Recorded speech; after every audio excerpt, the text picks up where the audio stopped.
نور والی نور والی نور والی کتاب قرآن میرا نور والی کتاب قرآن میرا نور والی کتاب. الحمدللہ رب العالمین والصلاة والسلام علی سید المرسلین اما بعد فاعوذ باللہ من الشیطان الرجیم بسم اللہ الرحمن الرحیم. اور یہ الصلاة والسلام علیکہ یا رسول اللہ وعلی آلکہ و اصحابکہ یا حبیب اللہ. الصلاة والسلام علیکہ یا نبی اللہ وعلی آلکہ و اصحابکہ یا نور اللہ. کڈز مدنی چینل کے ناظرین اور پیارے پیارے بچوں، پروگرام ہے نور والی کتاب، اور آپ جانتے ہیں کہ اس پروگرام میں ہم قرآن مجید سے متعلق پیاری پیاری باتیں سیکھنے، سننے، سمجھنے کی کوشش کرتے ہیں، اور ہماری نیت ہوتی ہے کہ ان باتوں پر ہم عمل بھی کریں. اللہ پاک ہمیں عمل کی توفیق عطا فرمائے. مختلف سیگمنٹس ہوں گے، ہر سیگمنٹ میں قرآن مجید سے متعلق ڈسکشن ہوگی. پہلا سیگمنٹ بچوں ہمارا ہے تجوید کلاس کے نام سے، اور اس میں ہم کیا کرتے ہیں، ایک کڈز مدنی چینل کے قاری صاحب موجود ہوتے ہیں، وہ ہمیں قرآن مجید کی کسی بھی سورت کی چند آیات سناتے ہیں، اور پھر ہم علم تجوید پر کچھ گفتگو کرتے ہیں. علم تجوید سے مراد یہ سمجھیں آپ کہ قرآن مجید کو کس انداز میں پڑھنا چاہیے، وہ کون سے اصول ہیں جن کا استعمال کر کے ہم قرآن مجید کے الفاظ کی درست ادائیگی کر سکتے ہیں. ان اصولوں کو ہم اس اپنے پروگرام میں شامل کرنے کی کوشش کرتے ہیں. تو بڑھنا ہے بچوں پہلے سیگمنٹ کی طرف، اور نام ہے تجوید کلاس. کیا نام ہے؟ تجوید قرآن میرا نور والی کتاب. جی، سیگمنٹ کا آغاز ہو چکا ہے جس کا نام ہے تجوید کلاس. ہمارے ساتھ کڈز مدنی چینل کے ایک چھوٹے سے قاری صاحب موجود ہیں جن کا نام ہے محمد مدنی اتاری. جی. یہ چھوٹے عمر کے اعتبار سے ہیں، چھوٹے ہیں ورنہ قرآن مجید بہت پیارا پڑھتے ہیں. مدنی بھائی ٹھیک ہیں آپ؟ الحمدللہ. آپ کیسے ہیں؟ الحمدللہ علی احسانہ. آج کے اس ایپیسوڈ میں قرآن مجید کی کس سورت کی تلاوت کرنا چاہیں گے آپ؟ آج بھی سورۃ النبا کی تلاوت. آج بھی سورہ نبا کی. پچھلے ایپیسوڈ میں بھی سورہ نبا کی تلاوت تھی. تو کتنی آیتیں پڑھیں گے جناب؟ آج درمیان کی چند آیتیں. چند آیات. دوبارہ سورہ نبا کا تعارف پیش کر دیجئے. مکی صورت ہے، مدنی صورت ہے؟ مکی صورت ہے. کتنی آیتیں اس کی؟ 40. کون سے پارے میں یہ قرآن پاک کے آخری پارے میں. ماشاءاللہ، سارے ان کے جواب درست ہیں. ابتدا کریں گے ہم تلاوت سے، اور تلاوت میں سورت ہوگی سورہ نبا. اعوذ باللہ من الشیطان الرجیم. بسم اللہ الرحمن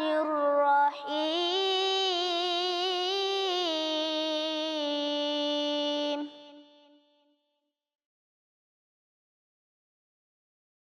ان للمتقین مفازا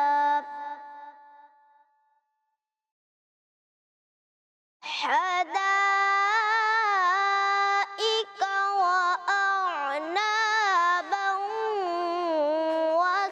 وكواعب أترابا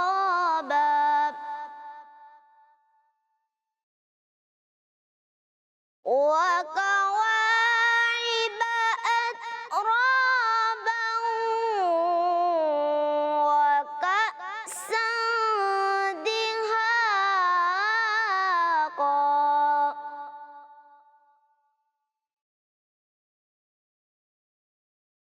لا يسمعون فيها لغوا ولا كذابا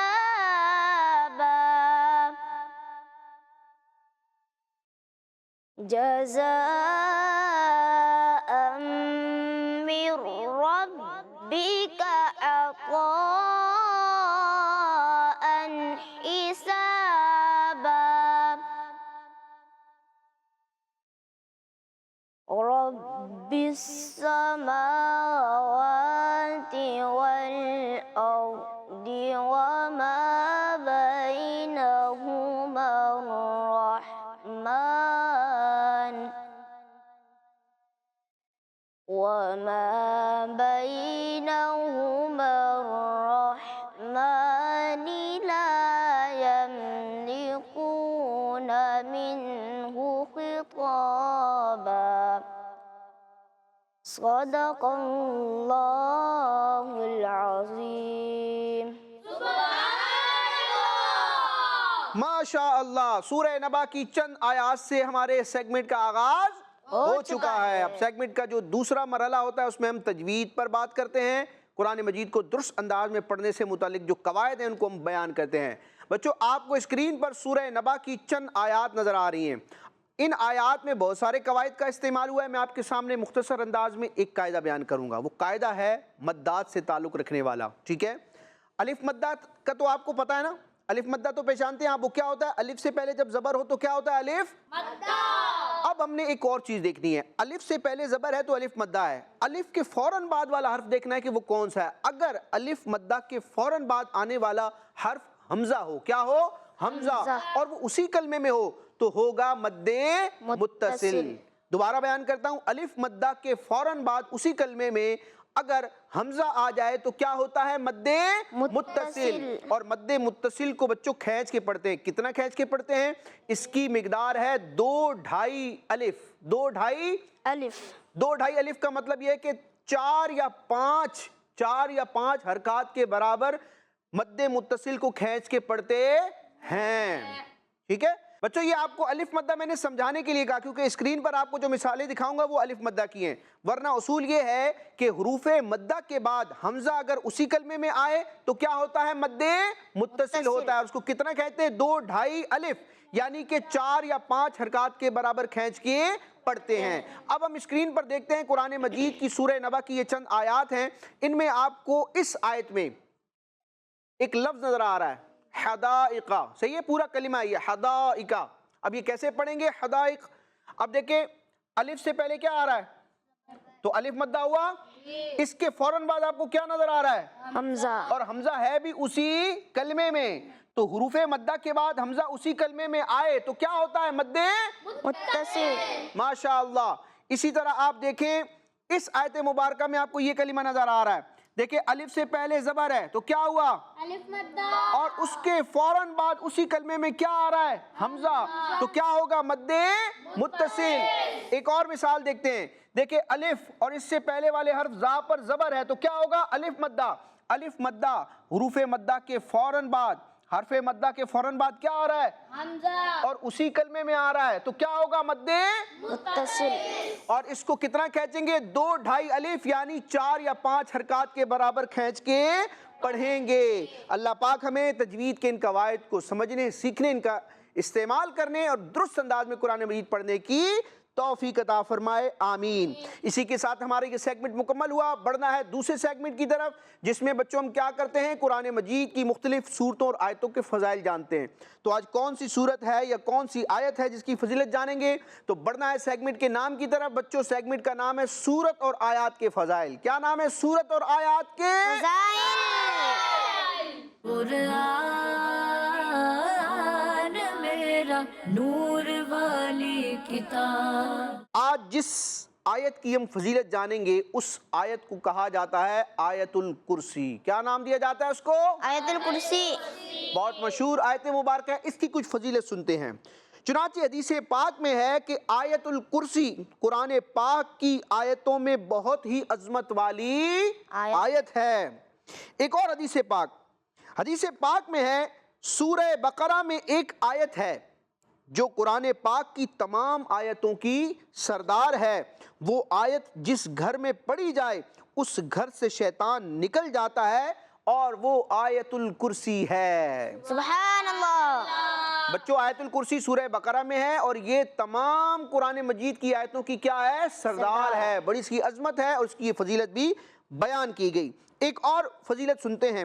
چنانچہ حضرت مولا علی رضی اللہ تعالیٰ عنہ فرماتے ہیں میں نے رسول پاک صلی اللہ تعالیٰ علیہ وآلہ وسلم کو منبر پر فرماتے ہوئے سنا جو شخص ہر نماز کے بعد آیت الکرسی پڑھے اسے جنت میں داخل ہونے سے موت کے سوا کوئی چیز نہیں روکتی، اور جو کوئی رات کو سوتے وقت اسے پڑھے یعنی آیت الکرسی کو پڑھے، اللہ پاک اسے، اس کے گھر کو اور آس پاس کے گھروں کو محفوظ فرما دے گا۔ سبحان اللہ۔ تو بچوں، حفاظت کے ہم ویسے تو کئی وظائف پڑھتے ہیں، لیکن آیت الکرسی بھی وہ وظیفہ ہے جس کی برکت سے بندے کو حفاظت مل جاتی ہے بلاؤں سے۔ اللہ پاک ہمیں آیت الکرسی یاد نہیں ہے تو اس کو یاد کرنے اور اس کو بار بار پڑھنے، اس کی برکتیں پانے کی توفیق عطا فرمائے، آمین۔ اسی کے ساتھ یہ سیگمنٹ مکمل ہوا۔ بڑھنا ہے تیسرے سیگمنٹ کی طرف، جس میں ہم قرآن مجید سے متعلق کچھ گفتگو کرتے ہیں۔ قرآن مجید میں اللہ پاک نے جو احکامات ارشاد فرمائے، جو باتیں ذکر کی ہیں، ان کا بیان کرتے ہیں۔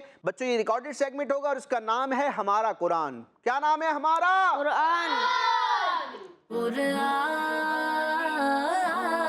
میرا نور والی کتاب۔ پیارے بچوں، آج ہم قرآن پاک کا ایک ایسا واقعہ آپ کے ساتھ شیئر کریں گے جس میں اللہ پاک نے حضرت ابراہیم علیہ السلام کو مرے ہوئے پرندے دوبارہ زندہ کر کے دکھائے۔ آئیے شروع کرتے ہیں۔ حضرت ابراہیم خلیل اللہ علیہ السلام نے ایک مرتبہ اللہ پاک سے عرض کی کہ یا اللہ، تو مجھے دکھا کہ تو مردوں کو کس طرح زندہ فرمائے گا۔ پیارے بچوں، آپ کو معلوم ہے کہ مردہ کسے کہتے ہیں؟ مردہ اسے کہتے ہیں جو زندہ نہ ہو بلکہ مر گیا ہو۔ تو اللہ پاک نے فرمایا کہ اے ابراہیم، کیا اس بات پر آپ کو یقین نہیں ہے؟ تو آپ علیہ السلام نے عرض کی یقین تو ہے اور میں اس پر ایمان بھی رکھتا ہوں، لیکن میری خواہش یہ ہے کہ میں اس منظر کو اپنی آنکھوں سے دیکھ لوں تاکہ میرے دل کو قرار آ جائے۔ تو اللہ پاک نے فرمایا تم 4 پرندوں کو پالو اور ان کو خوب اچھی طرح اپنے آپ سے مانوس کر لو، یعنی ایسا بنا لو کہ وہ تمہاری بات ماننا شروع کر دیں۔ اس کے بعد تم انہیں قربان کر کے ان کے گوشت کا قیمہ بنا لو، پھر اپنے قریب چند پہاڑوں پر ان کا تھوڑا تھوڑا گوشت رکھ دو، پھر ان پرندوں کو بلاؤ تو وہ پرندے زندہ ہو کر تمہارے پاس آ جائیں گے اور تم مردوں کے زندہ ہونے کا منظر اپنی آنکھوں سے دیکھ لو گے۔ تو حضرت ابراہیم علیہ السلام نے ایک مرغ، ایک کبوتر، ایک گدھ اور ایک مور لیا اور ان 4 کو پالنا شروع کر دیا۔ کئی دنوں تک ان پرندوں کو کھلایا پلایا، پھر ان 4 پرندوں کو قربان کر کے ان کے سروں کو اپنے پاس رکھ لیا اور ان 4 کا قیمہ بنا کر تھوڑا تھوڑا گوشت قریب کے پہاڑوں پر رکھ دیا اور دور سے کھڑے ہو کر ان پرندوں کا نام لے کر پکارا، اے مرغ، اے کبوتر، اے گدھ، اے مور۔ آپ نے جیسے ہی ان کا نام پکارا تو فوراً گوشت کا قیمہ اڑنا شروع ہو گیا اور ہر پرندے کا گوشت وغیرہ الگ الگ ہو کر 4 پرندے تیار ہو گئے۔ ان پرندوں کے سر حضرت ابراہیم علیہ السلام کے پاس تھے۔ وہ 4 پرندے دوڑتے ہوئے حضرت ابراہیم علیہ السلام کے پاس آ گئے اور اپنے سروں سے جڑ کر دانا کھانے لگے اور اپنی اپنی زبان بولنے لگے، اور حضرت ابراہیم علیہ السلام نے اپنی آنکھوں سے مردوں کے زندہ ہونے کا منظر دیکھ لیا اور ان کے دل کو اطمینان قرار مل گیا۔ اس واقعے کا ذکر اللہ پاک نے قرآن پاک کی سورہ بقرہ میں ان لفظوں کے ساتھ بیان فرمایا ہے کہ وَإِذْ قَالَ إِبْرَاهِيمُ رَبِّ أَرِنِي كَيْفَ تُحْيِي الْمَوْتَى قَالَ أَوَلَمْ تُؤْمِنْ قَالَ بَلَى وَلَكِنْ لِيَطْمَئِنَّ قَلْبِي قَالَ فَخُذْ أَرْبَعَةً مِّنَ الطَّيْرِ فَصُرْهُنَّ إِلَيْكَ ثُمَّ اجْعَلْ عَلَى كُلِّ جَبَلٍ مِّنْهُنَّ جُزْءًا ثُمَّ ادْعُهُنَّ يَأْتِينَكَ سَعْيًا وَاعْلَمْ أَنَّ اللَّهَ عَزِيزٌ حَكِيمٌ۔ ترجمہ کنز العرفان۔ اور جب ابراہیم نے عرض کی اے میرے رب، تو مجھے دکھا دے تو مردوں کو کس طرح زندہ فرمائے گا، اللہ پاک نے فرمایا کیا تجھے یقین نہیں؟ ابراہیم نے عرض کی یقین کیوں نہیں، مگر یہ چاہتا ہوں کہ میرے دل کو قرار آ جائے۔ اللہ نے فرمایا تو پرندوں میں سے کوئی 4 پرندے پکڑ لو، پھر انہیں اپنے ساتھ مانوس کر لو، پھر ان سب کا ایک ایک ٹکڑا پہاڑ پر رکھ دو، پھر انہیں پکارو تو وہ تمہارے پاس دوڑتے ہوئے چلے آئیں گے، اور جان رکھو کہ اللہ غالب حکمت والا ہے۔ پیارے بچوں، اللہ پاک جس طرح کسی بھی چیز کو پیدا فرمانے کی قدرت رکھتا ہے، جیسے اس نے ہم انسانوں کو پیدا فرمایا، ایسے ہی ہمارے مرنے کے بعد وہ ہمیں دوبارہ زندہ کرنے کی طاقت بھی رکھتا ہے اور ہم سے ہمارے اچھے برے اعمال کا حساب لے گا۔ تو ہمیں نیک کام کرنے چاہیے اور برے کاموں سے دور رہنا چاہیے تاکہ قیامت کے دن ہم اللہ پاک کی ناراضگی سے محفوظ رہ سکیں اور جنت میں جا سکیں۔ ماشاء اللہ، آج ہم نے ایک قرآنی واقعہ سنا۔ حضرت ابراہیم علیہ السلام نے جو رب کی بارگاہ میں عرض کی تھی، 4 پرندوں کو ذبح کیا گیا اور وہ اللہ کی رحمت سے، قدرت سے حضرت ابراہیم علیہ السلام کے معجزے کے نتیجے میں وہ دوبارہ زندہ ہوئے۔ اللہ پاک ہمیں قرآن مجید کے واقعات میں غور و فکر کرنے اور ان سے درس لینے اور ان سے